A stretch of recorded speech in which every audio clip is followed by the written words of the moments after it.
செய்யப்படும். அதே பௌர்ணமி அன்னைக்கு கடல் திறக்கப்படும், அலங்காரம் செய்யப்படும்.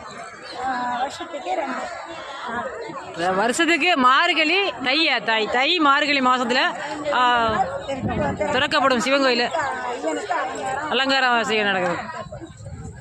ராமநாதர் மாவட்டத்தில். ஆமாம், ராமநாதர் மாவட்டம் சிவன் கோயில். ராமநாதர் மாவட்டத்தில் சிவன் கோயில். இது என்ன ஊர்? திரிகோசமங்கை. இந்த கோயில் இருக்கிற இடம் திரிகோசமங்கை. என்ன இந்த எல்லா மக்களும் வந்திருக்கு பாருங்க. ஃபேமஸான கோயில். இந்த கோயிலெல்லாம் பார்த்தீங்க, ராமநாதர் மாவட்டம் திரிகோசமங்கை இந்த கோயில் பேர். பாருங்க கோயிலை பாருங்க, இந்த இடத்துல பாருங்க.